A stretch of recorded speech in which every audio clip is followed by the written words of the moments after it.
13 News. Today, one of the biggest businesses in Ukraine is Coca-Cola. Coke recently built a huge bottling plant there that employs hundreds of Ukrainians.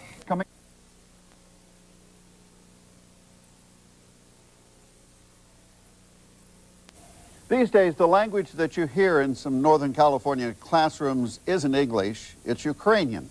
More and more immigrants are coming here from the former Soviet Republic. Sacramento educators have just returned from a peace mission to Ukraine. Our special assignment reporter, Jon Iander, went along on that trip, and tonight he takes a close-up look at how the fall of communism has given Ukrainian kids new freedoms.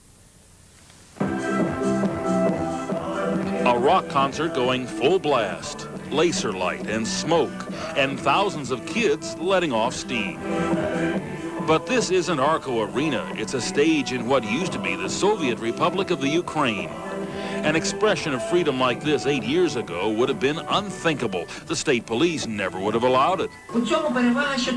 Today, these free citizens enjoy satellite television. You haven't lived until you've watched Ninja Turtles speaking Ukrainian. If you're happy, these kids don't remember communism.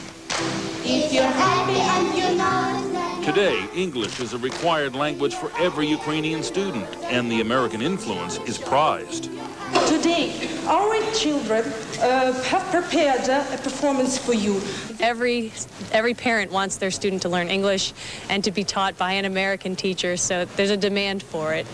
These Sacramento educators have come to the Ukraine on a National Guard-sponsored peace mission. Each one of our students helped us put together a friendship quilt from school to school. Elizabeth Joy from Eureka Elementary School helped organize this friendship program. As a teacher herself, she was impressed how well prepared these young Ukrainians are at such a young age. The students in the schools we visited spoke 2 or 3 languages, and they had a better idea of the countries around the world than our students do in the United States. So I'm definitely going to do a more global approach when I get back home. I found these Ukrainian students easy to talk to. Their English was a lot better than my Ukrainian. I'd like to go to America to study or to live. I'd like to be an artist because I like to draw very much. America, in my mind, it is a very interesting country, and we know about USA from books, and I also like to watch film. 2 other surprises at school. The sport of choice here isn't European soccer, it's American basketball. Bravo. And each student here has to learn to march and take military orders. The Ukraine may now be free, but it still feels the threat of communism. Put in nicely. Jana Fields is one of the teachers on this Ukrainian visit. In Sacramento, she's the principal at Sierra View School in North Highlands. Many of her students are Ukrainian, so she was anxious to visit their schools and learn how she could help.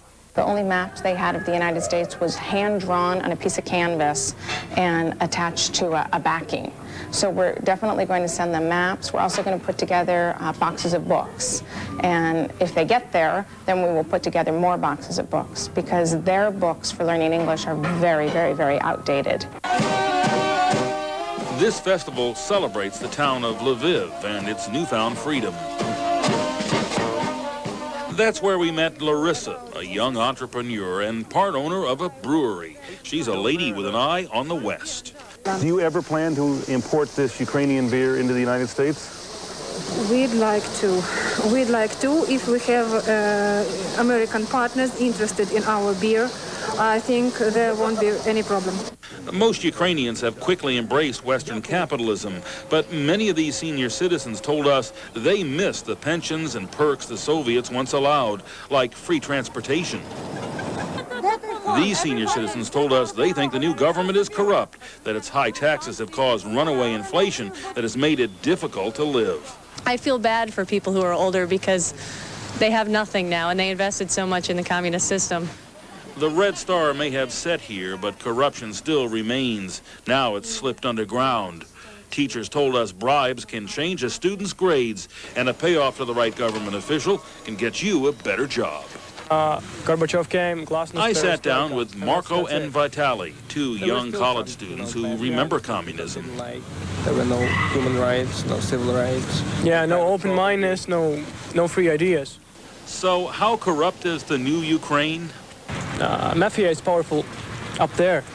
The guys who are sitting in the parliament, they are making the bureaucracy and making money on that, and they are somehow connected with the drug dealers and weapon dealers and everything that concerns with dirty hands. The newest commodity here is beautiful women. Thousands have reportedly been lured into jobs in the West, then sold or kidnapped into prostitution. There have been articles and TV programs to warn women not to sell themselves, to make them aware of the problem. On the streets, we saw no graffiti, no crime. But recently here, a Sacramento Peace Corps worker was killed by a burglar. So will the Ukraine slip back into the dark world of communism? Most everyone we talked to said no way, they won't let it. That's one reason, perhaps, this country welcomed our National Guard and the civic leaders from Northern California.